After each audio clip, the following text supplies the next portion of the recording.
नमस्ते कांचन गौरांगी श्री राधे वृंदावनेश्वरी विश्वानुसुते देवी गौरवाणी पुरी।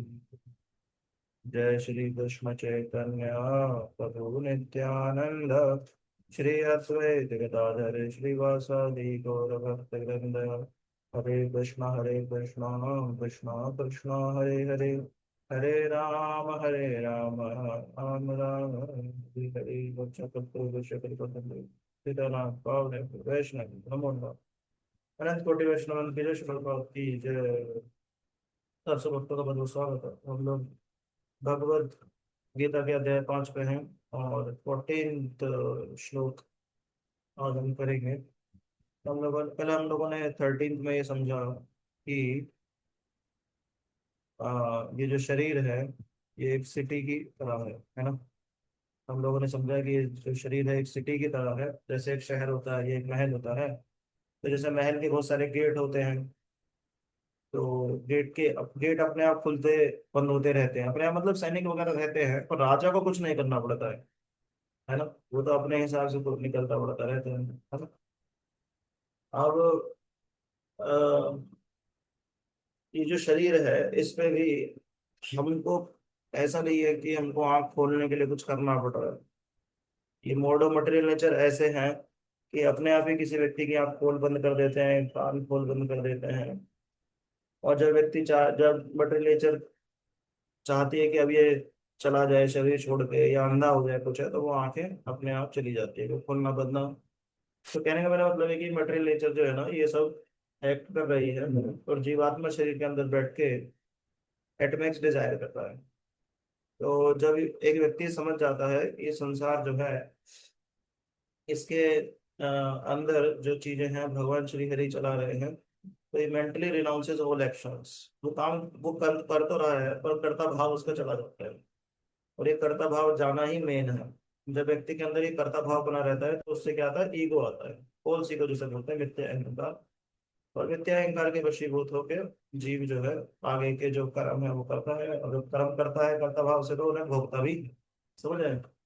तो एक कर्तापन जो है वो जाना बहुत जरूरी है, और उसी के लिए हम भक्ति में बहुत सारी ऑस्टेरिटीज भी करते हैं ताकि वो कर्ता भाव हमारे अंदर चला जाए। जैसे हम एकादशी फास्ट रखते हैं, है ना। या हम गोवर्धन आदि वृंदावन आदि तीर्थ पे जाते हैं, परिक्रमा करते हैं, अपने शरीर को कष्ट देते हैं ताकि वो कर्ता भाव हमारे अंदर चला जाए और हम पूरी तरह से भगवान श्री हरि को समर्पित हो जाएंगे।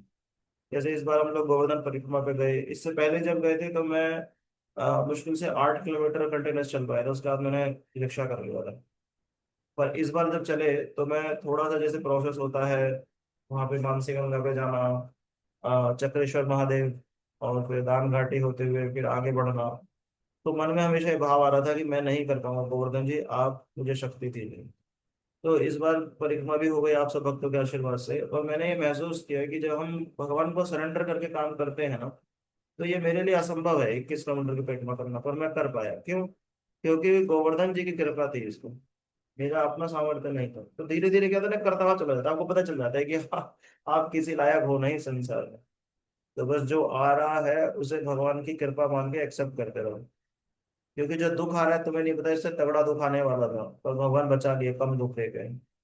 अब आप सोचोगे मेरे पास इतना बड़ा, इससे बड़ा दुख क्या होगा? नहीं, इससे बड़ा दुख क्या होगा हमें पता नहीं है। समझ रहे हैं? तो इस संसार में जो दुख और सुख जो हम कर रहे हैं नहीं कर पा रहे हैं, सब कुछ भगवान श्री हरि की कृपा ही है। तो हम वो मान के करते रहते हैं, तो एक व्यक्ति के अंदर जब भी करता हुआ चला जाता है तो व्यक्ति कर्म बंधन से भी मुक्त हो जाता है, उसको रिएक्शन नहीं आता, और मृत्यु के बाद वो भगवान श्री हरि के चरण कमलों को प्राप्त कर लेता है। तो ये एक नया सेट चल रहा है यहाँ पे बातचीत का, जिसमें भगवान शरीर के बारे में बता रहे हैं कि कैसे शरीर एक पैलेस है। अब इसी को आगे बढ़ा रहे हैं भगवान टेक्स्ट 14 में, है ना। तो मनीष प्रभु जी आप पढ़ सकते हैं प्लीज। हरे कृष्ण प्रभु जी। हरे कृष्ण प्रभु। अ, न कर्तृत्वं न कर्मणि लोकस्य सृजति प्रभु न कर्म फले संयोगम स्वभ्य स्वभावस्तु प्रावर्तते। The embodied spirit, master of the city, of his body does not create activities, nor does he induce people to act, nor does he create the fruits of action. All this is enacted by the modes of material nature. मतलब ये important है हम लोगों के लिए। जैसे तो सारा इम्पोर्टेंट है, बट ये बहुत ज्यादा जरूरी है, क्योंकि हम लोगों की स्थिति में हम यहाँ पे अटके हुए हैं ना। फ्रूट्स ऑफ एक्शन, जो मैं कर रहा हूँ उसका फल मुझे ऐसे ऐसे ऐसे ऐसे प्राप्त हो। मैं करूँ तो लोग मुझे ऐसे अप्रिशिएट करें, या इस तरह का मेरे को रिजल्ट मिले। पर जब भक्ति में व्यक्ति आता है, भगवान का भजन करता है, तो उसे पता चल जाता है कि जो मैं एक्शन कर रहा हूँ उसका रिजल्ट जो मुझे आना है वो वही दे रहे हैं। तो मुझे क्यों उससे अटैच होना। कई बार वो उसका पॉजिटिव रिजल्ट आ सकता है, कई बार नेगेटिव आ सकता है। तो मुझे अपनी बस ड्यूटी करनी है ना। तो he does not create activities का मतलब क्या है। हालांकि वो एक्टिविटी क्रिएट कर रहा है, जैसे कोई ड्राइंग बना रहा है तो कुछ क्रिएट कर रहा है ना। जाओ। अ, मनीष, मुझे आपको म्यूट पे जाना पड़ेगा। कौन बोल रहा है बीच में, क्या है ना। तो he does not create activities का मतलब क्या है कि वो मेंटली कुछ क्रिएट नहीं कर रहा है कि हाँ चलो मैं ये कुछ करता हूँ, मेरा इससे कुछ भौतिक इच्छा नहीं रही है उसकी, है ना। इन शॉर्ट ये बात है, वो बस कर्म कर रहा है अपना। तो और जो बाकी सब उसके कर्म हो रहे हैं, कैसे हो रहे हैं, all this is enacted bye modes of material nature. जो रजोगुण, तमोगुण और सतोगुण है, वो एक व्यक्ति को बस नचा रहे हैं कठपुतली की तरह। ऐसा कह के वो बस अपनी ड्यूटी करता रहता है। ठीक है, और डिस्कस करेंगे इस परपट पढ़ लीजिए मनीष को। The living entity, as will be explained in the seventh chapter, is one of the energies or natures of the Supreme Lord, but is distinct from matter, which is another nature called inferior of the Lord. Somehow, the superior nature, the living entity, has been in contact with material nature since time immemorial. The temporary body or material dwelling place which he obtains is the cause of varieties of activities and their resultant reactions. Living in such a conditional atmosphere, one suffers the results of the activities of the body by identifying himself in ignorance with the body. It is ignorance acquired from time immemorial that is the cause of bodily suffering and distress. As soon as the living entity becomes aloof from the activities of the body, he becomes free from the reactions of as well. As long as he is in the city of the body, he appears to be the master of it. But actually, he is neither its proprietor nor controller of its actions and reactions. He is simply in the midst of the material ocean, struggling for existence. The waves of the ocean are tossing him, and he has no control over them. His best solution is to get out of the water by transcendental Krishna consciousness. That alone will save him from all turmoil. हम्म, समझ रहे हो। जैसे हम लोग prayer नहीं गाते हैं सुबह से मंगल आरती में, संसार धावा न लपेटे लोग, तो इस संसार में आग लग रही है। जैसे एक जंगल है, घना जंगल है, उसमें फंस जाए तो क्या होगा ना, कि जंगल में आग लगेगी। तो अब कहा जाएगा कि भाई आप क्यों चिल्ला रहे हैं। बोले यार सब देख नहीं रहे हो कि इसमें आग लग रही है। बोले ठीक है, तो फिर आप जंगल से बाहर निकल जाइए। बोले नहीं नहीं, बट मेरे को यहाँ पे एंजॉय भी कर रहा हूँ मैं यहाँ पे। बोले फिर आप चिल्लाइए मत, क्योंकि आग तो यहाँ लगती रहेगी। समझ रहे हैं। बोले नहीं, ये शेर आ गया था यहाँ पे इसलिए मैं चिल्ला रहा हूँ, ये वाला जानवर आ गया था। बोले तो जंगल में और मिलेगा क्या। जंगल में जानवर मिलेंगे, कभी कभी जंगल में आग लग जाती है। और अगर कोई नेचुरल कैलेमिटी आती है, शेल्टर नहीं होता है, तो जंगल में तो ऐसा मिलेगा ही। तो वो कह रहा है कि नहीं, पर मैं चिल्लाना चाहता हूँ। बोले ठीक है, आप चिल्लाइए। बोले मुझे हेल्प कीजिए। बोले अब क्या हेल्प करें आपकी। आप अगर इस जंगल से आना चाहें तो यह है कि चलो थोड़ी हेल्प कर दें, ताकि आप अपने बाहर आने के प्रयासों को तेज कर सके और निकल आए। अब आपका आने का तो बाहर मूड है नहीं, तो आपकी क्या हेल्प करें। क्योंकि अभी आपको आग से बचा लेंगे तो फिर कुछ दिन बाद फिर आग लगेगी। जंगल की प्रकृति है। आज शेर से बचा लेंगे, कल कोई दोबारा कुछ, कोई और जानवर, कोई दोबारा शेर आएगा फिर खा जाएगा। तो ये जब तक हम इस मटेरियल वर्ल्ड में है ना, ये मटेरियल वर्ल्ड क्या है, जंगल की तरह है। तो यहाँ पे कभी ना कभी देखो आग लगती ही रहती है। ठीक ठीक जीवन चल रहा है, एकदम से कोई मुसीबत आ जाती है ना। कुछ परिवार में कुछ हो जाता है, कोई कह देता है, कोई सुना देता है, एकदम से कुछ। ऐसे जैसे जंगल में तो अचानक से आग लग जाती है, ऐसे संसार में कुछ एकदम से अचानक हो जाता है। ठीक ठीक नौकरी चल रही है, अचानक से छूट जाती है, आग लग गई। सब ठीक चल रहा है, सब रिश्तेदारों से ठीक है, कोई रिश्तेदार ने कुछ कह दिया, जैसे जंगल में जानवर अटैक करते हैं, बस फोन फड़क जाते हैं, इधर उधर फोन घूम गए और बात सारी खराब हो गई, अटैक करने लगे सब। ऐसा संसार में देखा भी जाता है कि कोई बड़ा पॉलिटिशियन है, कोई बड़ा बिजनेसमैन है, और एकदम से लोग उसको गाली देने लगते हैं, है ना। इस संसार का नेचर है। कोई कहे कि मुझे इससे बचा लो, मेरे पास जो ये आपदा आई है, आप मुझे इससे बचा लीजिए। अब अगर बचा भी लें तो पॉइंट ये आ रहा है कि क्या आप दोबारा नहीं आएगी, क्योंकि ये तो संसार का नेचर है ही ना, ये तो आता ही रहेगा। ये तो संसार का नेचर है कि इस तरह की चीजें आती ही रहेंगी। तो हमारा खुद का उनसे बचने का प्रयास, या बचा किसी से हेल्प मांगने का प्रयास तभी तक सार्थक है जब हम अब उस जंगल से बाहर निकलने का प्रयास कर रहे हों, है ना। एक व्यक्ति जंगल से बाहर निकलने का रास्ता प्रयास कर रहा है, उसे रास्ता भी मिल गया, अब रास्ते पे भाग रहा है ताकि बाहर निकल आए। अब रास्ते में उसे दिक्कत आ रही है कुछ, तो ठीक है, उसको हेल्प कर दिया, क्यों? क्योंकि वो बाहर निकलने का प्रयास कर रहा है ना, भाग रहा है बिल्कुल तेज तेज। तो रास्ते में कोई जानवर आ गया, आग लग गई, तुरंत उसको हम हेल्प कर सकते हैं, क्योंकि हेल्प करेंगे उसके भागने की गति जो है तेज होगी, वो बाहर निकल आएगा, बस। तो ऐसे ही संसार में जो भक्त लोग हैं, जो साधक भजन कीर्तन करके संसार से निकलने का प्रयास कर रहा है, उसको तो समझ में आता है कि चलो भाई उसकी मटेरियल प्रॉब्लम्स आ रही हैं, उसे हेल्प कर दो, भजन बढ़ेगा, संसार से निकल आएगा। वरना आप देखिए, कर्मी लोगों को किसी भी तरह का हेल्प, जो ह्यूमैनिटेरियन वर्क प्रोपास, जिसको इज्म बोलते हैं, ISM, जैसे ह्यूमैनिटेरिज्म, फेमिनिज्म बहुत तरह के इज्म है आजकल संसार में। तो इस तरह के जितने भी चीजें हैं ना, ये अल्टीमेट सॉल्यूशन नहीं दे सकती है। जैसे लोग बोलते हैं गरीबों की मदद करो, करनी चाहिए, मैं तो इस बात को बिल्कुल कहता हूँ करनी चाहिए, बट पॉइंट ये आ रहा है कि उससे अल्टीमेट सॉल्यूशन नहीं मिल पाएगा, है ना, तो जंगल में ही रह जाएंगे। तो एक व्यक्ति जब जंगल से निकलने का प्रयास करता है, तब वो परमानेंट सॉल्यूशन की तरफ जा रहा है इस संसार की प्रॉब्लम्स से। क्लियर है ना सभी को?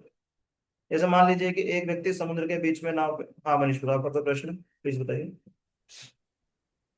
प्रभु जी, मैं ये हाँ जी, हाँ जी, मतलब मेरे ओपिनियन में हमें जस्ट जो कंडीशनिंग हुई है हम लोगों की कि हाँ जी, हाँ जी, अ, संसार में सुख दुख लगा रहता है, जी, और दुख की अनुभूति आप तभी कर सकते हो जब आपने कभी दुख झेला हो, अदरवाइज आपको सुख समझ में हाँ, ही नहीं आएगा। हाँ, राइट। तो क्या हम उस दिशा में जा रहे हैं जहां हम केवल एक सुखी वातावरण में ही जीना चाहते हैं, जैसा हम कृष्णा कॉन्शियसनेस हाँ, के थ्रू परम धाम को हम सोच रहे हैं कि जहाँ पे केवल सुख होगा, कुछ दुख नहीं होगा? क्या हाँ। अच्छा हम प्रश्न है उस सुख आपका। को हम्म, महसूस कर पाएंगे? अच्छा प्रश्न, बहुत अच्छा प्रश्न, बहुत अच्छा प्रश्न। पहले तो हम ये समझते हैं कि ना, जैसे इस संसार का सुख है, तो एक्चुअली सुख है क्या? कहीं ऐसा तो नहीं है कि वो दुख का, दुख अटैच करके लेके आया है इस संसार में।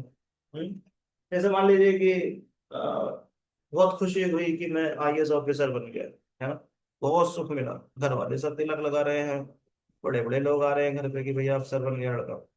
पर अब अफसर बनने के बाद उसकी जिंदगी ज्यादा दुखी है, क्योंकि वो 20-20 घंटे काम कर रहा है, पॉलिटिशियंस वगैरह सब उसको परेशान करके रखते हैं, उसका एप्टीट्यूड भी नहीं है एडमिन सर्विस करने का इस तरह की। तो उसके लिए वो जो सुख आया वो क्या बन गया? दुख। घर में बच्चा हुआ, थाली पीट दी गई, और आके कीर्तन होने लगा, सब होने लगा, परंतु वही बच्चा बड़े होकर दुख देने लगा। तो वो जो सुख आया था वो दुख लेके आया साथ। करेक्ट ना? जैसे शादी हुई, खूब ढोल नगाड़े बज रहे हैं, लड़का घोड़े पे बैठा है आगे डांस करने वाले डांस कर रहे हैं, खा रहे पी रहे मजे कर रहे हैं, और कह रहे हैं, बढ़िया शादी, सब बुरा जो बाल बोल बाल के, दूल्हा दुल्हन भी खुश हैं, वीडियोस बन रहे हैं, फोटो बन रहे हैं, लाइफ टाइम मेमोरीज बन रही है, उसके बाद हनीमून, और उसके बाद क्या होता है शादी में? मैं ये कहना चाह रहा हूँ क्या, कि इस संसार का सुख जो है वो एक्चुअली सुख है, कहीं वो दुख का पैकेट तो नहीं लेके आया साथ में। हाँ, जैसे मैंने कहा कि अब ये चॉकलेट खा लीजिए, पर उसमें पॉइजन चिपका रखा है मैंने, आपने खाया, थोड़ा अच्छा लगा, थोड़ा पॉइजन का काम करना शुरू कर दिया। तो इसलिए इस संसार का सुख है ही नहीं। वो सुख जो हम सुख महसूस कर रहे हैं ना, वो बहुत कम टाइम का होता है, तो दुख उसमें चिपका के लेके आता है अपने साथ। एक परिवार में एक लड़की की शादी हुई थी, हमारी मेरी जो सिस्टर है उसकी फ्रेंड थी, उसकी शादी बेचारी बहुत खुश थी वो। तो शादी के कुछ दिन बाद ही जो हस्बैंड था उसको कोई बहुत बीमारी लग गई, और इतना टाइम हो गया, मतलब अभी तक भी वो बेड रेस्ट हुई है। कहाँ सुख है? हम अपने आसपास ही अगर देखें तो कोई भी सुख सुख है नहीं, एक्चुअली दुख साथ में लेके आता है। तो इसलिए मैं बोल रहा हूँ इस संसार में आग लगती रहती है या फिर जानवर अटैक करते रहते हैं। बस अच्छा सा लगता है बस, पर वो बहुत क्षणिक सुख है, तो दुख लेके आया साथ, है ना। तो अब बात आती है तो भक्ति में क्या सोल्यूशन है, क्या क्या भक्ति में वो सुख है क्या। देखिए, हाँ मैं हमेशा ये बात बोलता हूँ कि जिन लोगों ने, इतिहास से हम लोग सीख सकते हैं, है ना। शास्त्र बार बार बोल रहे हैं कृष्ण सुप्रीम है, भक्ति करनी चाहिए, फिर हम इतिहास देखें क्या आज तक ऐसा हुआ है कि किसी ने भक्ति की हो भगवान की, या आज जो लोग भक्ति कर रहे हैं किसी ने भी ये बोला हो कि इस भक्ति मार्ग पे आप मत आइए भैया, बहुत दुख है इसमें, या जो तुम सुख सोच रहे हो वो यहाँ नहीं है और सब ड्राई है। आज तक भी आपको ऐसा रिकॉर्ड नहीं मिलेगा। चलो शास्त्र तो हमने इतने पढ़े नहीं है, है ना। हम तो भगवत गीता भागवत में सब पढ़ रहे हैं। तो चलो हम इतिहास देख लेते हैं। हमने इतने भक्तों की कथाएं सुनी है अभी तक, तो उनकी अच्छी अच्छी सब सुनी है, पर क्या हमने किसी एक भक्त की भी, हमने मीराबाई के बारे में सुना, कबीरदास जी के बारे में सुना, हनुमान जी के बारे में सुनते आ रहे हैं, भरत जी का चरित्र हमने सुना है, कितना प्रेम कर रहे हैं भगवान से, है ना। और कोई कहे कि ये तो बहुत एडवांस भक्त हैं, अर्जुन आदि, सुदामा आदि, रुक्मणी जी, राधा रानी, सब गोपियां, बोले ये तो सब बहुत एडवांस है। तो आज के टाइम में भी जो भक्ति कर रहे हैं वो भी ये नहीं कह रहे हैं कि भक्ति मत करो, बल्कि प्रचार कर रहे हैं, कह रहे हैं नहीं नहीं भक्ति करो, है ना। तो वो सुख जो हम ट्राई कर रहे हैं, जो प्रयास कर रहे हैं, शास्त्र में वर्णित है कि वो सुख इसी में है। और फिर जो लोग इस सुख को चेस करने का प्रयास कर रहे हैं वो भी कह रहे हैं कि हाँ हमें थोड़ा थोड़ा सुख मिल रहा है। बोले सुख नहीं मिलता तो कैसे कोई व्यक्ति 16 माला कर पाएगा, आप बताइए, कोई कर पाएगा। ऐसे ऐसे भक्त जो डेली 32 माला करते हैं, ऐसे ही भक्त जो 64 करते हैं, और एक भक्त मुंबई में जिन ब्रह्मचारी हैं उनको मैं जानता हूँ, वो 128 माला डेली करते हैं। अब आप बताइए, Pepsi Pepsi Pepsi, Cola Cola daily कोई कैसे बोल सकता है। वो आध्यात्मिक शब्द नहीं होगा, उसकी आत्मा को संतुष्ट नहीं करेगा, तो वो हरे कृष्ण महामंत्र के अलावा कुछ बोल ही नहीं सकता इसमें, है ना। सुख महसूस हो रहा है ना उसको, तभी तो वो। अब देखिए हम क्लास में आ रहे हैं डेली, क्या ये साइन नहीं है कि हाँ मुझे कुछ सुख महसूस हो रहा है क्लास में। क्यों आ रहे हैं वरना आप क्लास में, इसमें तो कुछ नौकरी भी नहीं मिलने जा रही है, क्यों ही आप आ रहे हैं क्लास में, बताइए। कुछ तो है ना, चाहे वो थोड़ा ही है, कुछ तो सुख है कि। अब जैसे बीच में क्लासेस बंद हो गई थी, तो जिसके लिए मैंने माफी भी मांगी थी आप सब लोगों से, मेरी कुछ पर्सनल चीजों की वजह से। तो आपने, मेरे पास बहुत सारे मैसेज आने लग गए कि प्रभु जी क्लास कब शुरू हो रही है, प्रभु जी ठीक नहीं लगता है प्रभु जी। आप देखिए वो क्या है ना। तो सुख है ना वो। तो हम इतिहास से सीख सकते हैं, आज जो वरिष्ठ जन है उनसे सीख सकते हैं, अपने अनुभव से सीख सकते हैं, और सारे शास्त्रों से सीख सकते हैं। और भगवान श्री हरि तो है ना, सच्चिदानंद विग्रह, आनंद घन। वो आनंद घन है, वो आनंद हमें देने के लिए तैयार है। ठीक है ना मनीष भाई, क्या बोलते हो जी प्रभु जी, धन्यवाद। आप। तो आप कल्पना कीजिए, मान लीजिए एक व्यक्ति समुद्र के बीच नाव में बैठा है, चारों तरफ बड़ी बड़ी लहरें हैं, तेज हवाएं चल रही है, अब नाव हिलने लगी। नाव हिल रही है तो व्यक्ति को डर लग रहा है, वो चिल्ला रहा है कि ये सब मेरे साथ क्यों हो रहा है ना। उसे लग रहा है ये क्यों हो रहा है मेरे साथ। लेकिन सच क्या है कि वो समुद्र को तो कंट्रोल कर नहीं रहा है, लहरों को वो भी कंट्रोल नहीं कर रहा, वह बस उनके बीच फंसा हुआ है ना। सेम वही एनालॉजी जो मैं भी दे रहा था जंगल वाली। तो हमारी जो स्थिति है ना संसार में, वो वैसी ही है। अगर हम देखते हैं तो इस संसार में हमारी जो स्थिति है वो वैसी ही है कि हम संसार की लहरों के बीच फंसे हुए हैं। फिर अब जब चीजें आती हैं तो हम कहते हैं ये क्यों हो रहा है, भाई संसार का प्रकृति है, लहरें ऊपर नीचे उठती ही रहती है संसार में, मुसीबतें आती ही रहती है। परंतु हम लोगों के मन में एक प्रॉब्लम क्या चलती है कि आई एम द कंट्रोलर, मैं कंट्रोलर हूँ, सब कुछ मेरे कारण हो रहा है ना। मैं जैसा चाहूंगा वैसा हो जाएगा। वह भगवान से यहाँ सिखा रहे हैं, भगवान कहते हैं नहीं ऐसा नहीं है। जीवन का सबसे बड़ा भ्रम ही है कि मैं करता हूँ, है ना। तो इसलिए हमको ये बात समझनी पड़ेगी कि आत्मा जो है वो कर्मों की रचना नहीं करती, आत्मा भगवान श्री हरि के साथ जैसा ही गुण रखती है। भगवान श्री हरि क्या है, सच्चिदानंद, तो उनका जो अंश है, हम आत्मा, हम भी सच्चिदानंद ही हैं, हम कर्मों की रचना नहीं करते। तो कौन करता है, शरीर करता है। तो शरीर को लगाता कौन है, आत्मा। तो आत्मा को कष्ट भोगना पड़ता है, क्यों, क्योंकि उसने कंट्रोलर वाली इच्छाएं करी, है ना। अपनी आदतों से, संस्कारों से, प्रत्यय के कड़ों से जब शरीर कार्य करता है, तो आत्मा ने शरीर को अपना मान के उसको कार्य करने पे लगा दिया। समझ पा रहे हैं क्या?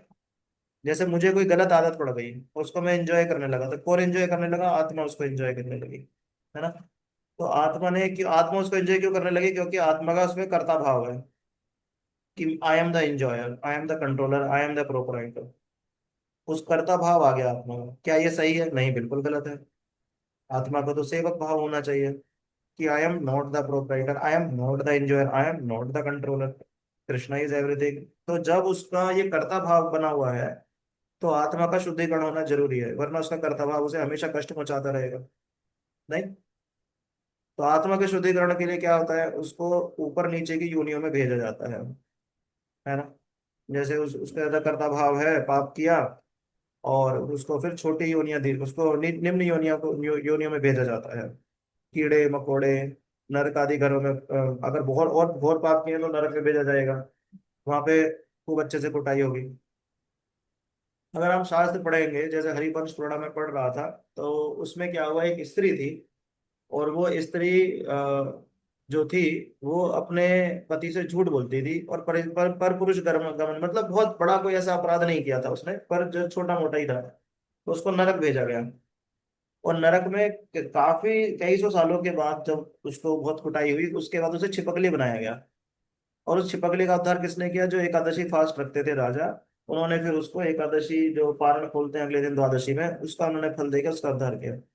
तो मैं सोच रहा था जब हरिवंश पुराण पढ़ रहा था कि यहाँ पे इस स्त्री की तो इतनी दुर्दशा, मतलब इतनी इतने कर्म घोर थे भी नहीं, जैसे कि आज के टाइम में देखा जाता है। तो बच्चे लोग अपने माँ बाप को धोखा देकर पता नहीं क्या क्या कर रहे हैं, है ना? या संबंधों में भी हम देखते हैं कि ये सब चीजें चल रही हैं। तो कितना कष्ट हो सकता है उनको नरक में जाना। मतलब कलयुग में इसलिए लोग भर भर के कहा जाता है कि ये हमारे वो वरदराज प्रभु जी थे पूना में, उनके मुख से सुना था, वो कहते थे कि कलयुग में लोग भर भर के नरक में जा रहे हैं, थोक के भाव नरक में जा रहे हैं। अच्छा। तो इसलिए हमको भक्ति अपनाना बहुत जरूरी है, ताकि हमने जो कर्म किए हैं, जो पाप कर्म किए हैं, उसको हम काट सके, इवन पुण्य को भी काट सके, क्योंकि पुण्य भी रहेगा तो शरीर में आने का चांस बना रहेगा। और पाप पुण्य दोनों कटे, भगवान की भक्ति में लीन हुए, भगवत हम चले गए, है ना? ऐसा है इसमें। तो बस वो कर्ता भाव यहाँ हरे पे हमें। कृष्ण। हाँ माता जी कुछ। हरे कृष्ण प्रभु जी। हाँ जी, हाँ जी। स्वर्ग और नर्क है क्या? ये तो हमारे कर्मों के फल जो मिलते हैं वो तो हमें इसी जीवन में मिल जाते हैं ना। नहीं, आप ये तो मत कुएं कीजिए ऐसी जैसी बातें। आवाज होती है प्रभु जी, कि जैसा हम हाँ। बोलेंगे वो हमें लौट के वापस उसी तरह से आएगी। नहीं तो नहीं, जैसा हम आप मत कर्म कीजिए। करेंगे। आप मत कीजिए ये सब बातें। आपकी दीक्षा हो गई बोल। ये सब ग्रह अच्छा। है। आप समझ रहे हैं? जैसे पृथ्वी क्या है? जी। ग्रह है ना। अब जैसे कोई कहे जी। पृथ्वी पे अमेरिका क्या है, बोले अमेरिका में बहुत सुख है, बोले अमेरिका कुछ नहीं होता। जो सुख है बस इंडिया में, जो वही उतना ही सुख बोले जो तुम लोगे वो अमेरिका में यहाँ यही मिल जाएगा इंडिया में। ऐसा नहीं है, अमेरिका एक जगह है, वहां जाते हैं वो सुख वहां भोगते हैं, है ना? समझ रहे हैं? जी। जी। है ना? लेकिन ये ये बात। तो संसार जो दुखालय बताया है ना, दुखों का जी, तो घर है ही ना ये तो। बिल्कुल बिल्कुल। तो इसमें बिल्कुल सुख तो अब हम किंचित मात्र में, जो थोड़ा सा भी सुख मिलता है वो हम बहुत बड़े रूप में उसको स्वीकार करते हैं कि हमें बहुत बड़ा हम्म, सुख, क्योंकि भगवान सभी जो भौतिक जगत में इंसान कभी भगवान को सुख में तो याद करता ही नहीं है ना। देखिए पहले हम स्टेप बाय स्टेप चलते हैं ना। पहले तो हम ये जी। समझते हैं कि क्या इस संसार में स्वर्ग नरक होते हैं कि नहीं, क्योंकि आपने बोला सब यही मिल जाता है। जी। क्या बताइए, स्वर्ग होता है कि नहीं जहाँ पे इंद्र रहता है अपने पार्षदों के जी। साथ, और वो इस जी। धरती को चलाते हैं, देवता होते हैं, ये सब हम मानते हैं, करेक्ट ना? कि स्वर्ग लोक हाँ जी बिल्कुल। है ना? जी। ऐसे ही हमें ये भी पता है नरक लोक है, जहाँ यमराज जी जी। बाकी जो लिविंग हमें एंटिटीज दंड इस देते अर्थ हैं। पे हैं उनको दंड देते हैं, है ना? जी। तो जी। जब कोई व्यक्ति यहाँ पे कोई बहुत बड़ी पुण्य आत्मा है, बहुत दान दे रहा है, लोगों का भला करता है, किसी को कष्ट नहीं पहुंचाता है, तो उसको जी। रिवॉर्ड के रूप में, क्योंकि उसने इतना पुण्य कमाया है, उसको देवताओं के ग्रह में भेज दिया जाएगा, करेक्ट ना? जी। ये बात से आप एग्री करते हैं? जी प्रभु है ना? उसको देवताओं के ग्रह में जी। भेज दिया जाएगा। क्या करेगा वहां वो? वहां तो बहुत ओपुलेंस है। जैसे यहाँ पे कुछ जी। लोग ऑफिस में अच्छा काम करते हैं तो वीजा वीजा लगा के अमेरिका भेज दिया जाता है, कहने को अमेरिका में बहुत सुख है ना? जी। पर प्रॉब्लम्स भी हैं। वैसे ही आप देखो, अगर आप पास टाइम देखेंगे जितने, तो इंद्र आदि देवता कहने को स्वर्ग में बहुत सुख है, पर जब राक्षस अटैक करते हैं तो कितना दुख मानते हैं वो लोग, ये सबसे ज्यादा परेशान इंद्र ही हो जाते हैं। इंद्र देवता। करेक्ट ना?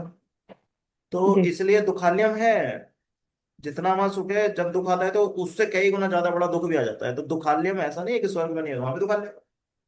दुखालयम तो जी पूरे संसार में, मटेरियल वर्ल्ड में सब जगह है, ब्रह्म लोक तक दुखालयम है। ब्रह्मा जी भी दुखी भी रहते हैं, बताओ। जी जी। ये बात से कन्विंस हो रहे हो आप? हाँ प्रभु जी, क्लियर है क्योंकि बात? स्वर्ग में जाने के बाद जब हमें स्वर्ग मिलता है हमारे कर्मों के हाँ आधार पर, लेकिन हाँ प्रभु जी फिर भी हमें यहाँ भौतिक जगत में भेज दिया जाता है, ये लिखा है गीता में कि हमें भौतिक जगत में यहाँ भेज दिया जाता है हाँ, जो वीजा हमारे खत्म पुण्य हुआ, कर्म वापस जाओ इंडिया। वापस जाओ। भाई वीजा जी खत्म हो गया प्रभु आपका, आप अमेरिका में हो, वीजा खत्म हो गया, वापस इंडिया जाना पड़ेगा आपको। जी जी तो आपका, आप अगर आप स्वर्ग में हैं, आपका पुण्य खत्म हो गया, नीचे जाओ वापस अब। जी करेक्ट ना? जी प्रभु जी है ना? वैसा है, ऐसे ही नरक का भी यही है कि जी आपने आपने पाप भोग लिए हैं, कुछ सालों तक ये हो गया वो हो गया, और फिर उसके बाद बोले आप ठीक है, अब इनकी जितनी शुद्धि हम कर सकते थे हो गई है, अब इनको दूसरी योनि में भेजो। तो फिर उनको छिपकली आदि इस तरह की दूसरी योनि में भेज के और शुद्धि जो है करके फिर उसको ह्यूमन बॉडी मिलती है। जी। क्लियर जैसे होगा? प्रभु जी कोई हम हाँ कर्म करते हैं, कोई हाँ कर्म हाँ। करते हैं, गलत काम करते हैं, लेकिन हमारी आत्मा हमें रोकती है, एक बार जरूर रोकती है। हाँ, वो परमात्मा रोकते हैं, तो आप सही कह रहे हैं। अंदर परमात्मा जो हमें गिल्ट फीलिंग रोकते आती हैं है। कि नहीं ये हाँ, काम नहीं करना है, वेरी लेकिन गुड। हमारा या मन इतना चंचल है या हम भौतिक जगत करेक्ट में है तो हम उस काम के लिए प्रेरित करेक्ट, होते हैं कि नहीं हमें ये काम करना है। हम अपनी करना है, चलाते हैं, बिल्कुल सही। हमारी सुनते ही नहीं है। वो बिल्कुल चीज है ना बिल्कुल प्रभु जी। बिल्कुल बिल्कुल। अगर इस जी जगत में हम कोई भी काम गलत करने जा रहे हैं, तो सबसे पहले परमात्मा हमें उसे रोकते हैं, गिल्ट फीलिंग देते हैं। वो जो गिल्ट फीलिंग है वो परमात्मा ही हमें देते हैं, ताकि व्यक्ति जीव इस काम को करने से रुक जाए। जैसे जो पहली बार गलत करने जाएगा उसे गिल्ट फीलिंग आई और वो रुक गया तो ठीक है, पर उसने उस गिल्ट फीलिंग को इग्नोर करके उसे करना शुरू कर दिया, तो वो डेंजरस वो स्टेट है, प्रेरित क्योंकि हाँ, क्योंकि फिर उसके बाद परमात्मा की दोबारा आवाज नहीं दोबारा बंद हो जाएगी। रिपीट। हाँ हाँ, जी प्रभु समझ दोबारा। गए ना? वैसा है। जी प्रभु जी। हरे कृष्णा। थैंक यू माता जी। तो इसमें मतलब यही बता रहे हैं भगवान की करने वाले भगवान ही हैं, और हम लोग अपने को कर्ता भाव में मान लेते हैं। ठीक है। एक्चुअली 8 बज गए हैं, तो हम यहाँ से ना कल डिस्कस करेंगे आगे अगला श्लोक। आप सब भक्तों का बहुत धन्यवाद। वांछा कल्पतरुभ्यश्च कृपा सिंधुभ्यश्च पतितानां पावनेभ्यो वैष्णवेभ्यो नमो नमः। हरे अनंत कृष्ण। कोटि वैष्णव से हरे श्रोता। कृष्ण प्रभु जी। यस माता जी। एक बात प्रभु जी, एक दिन क्लास इसके अधिक मास के बारे में जानकारी पूरा एक अच्छा, ले लीजिए पुरुषोत्तम किसी मास दिन, ना? पुरुषोत्तम मास के लिए। ठीक है, पुरुषोत्तम मास 17 से शुरू हो रहा है ना, 17 से, ठीक है। जी जी जी प्रभु जी। ठीक है ठीक है, मैं दामोदर लीला प्रभु से रिक्वेस्ट करूंगा, अगर वो कल आएंगे ना, तो उनको बोलूंगा कि वो एक बार पुरुषोत्तम मास के बारे हाँ में हमको बता रहे हैं ना। के बारे में हमें समझाएं, हाँ जी श्योर प्रभु श्योर जी। श्योर। हाँ। हरे कृष्ण, आप सब भक्तों हरे का बहुत कृष्ण। धन्यवाद। हरे कृष्ण। हरे हरे कृष्णा प्रभु कृष्णा हरे जी। कृष्णा हरे प्रेम कृष्ण। हरे हरे हरे कृष्ण प्रभु जी। कृष्णा हरे कृष्णा प्रभु जी। कृष्ण हरे कृष्ण। हरे कृष्णा प्रभु जी। हरे कृष्णा प्रभु जी। प्रभु हरे जी, कृष्णा प्रभु शुद्धि जी। माता जी, हरे कृष्ण। हरे कृष्णा प्रभु जी। हरे कृष्णा हरे माता जी, हरे कृष्णा शुद्धि प्रभु माता जी। जी, हरे कृष्णा हरे कृष्ण।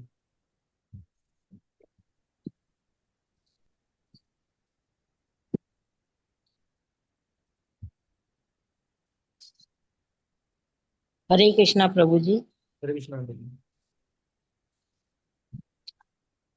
हरे कृष्णा प्रभु जी। हरे कृष्णा प्रभु जी। अब वो सब करके बोल रहे थे।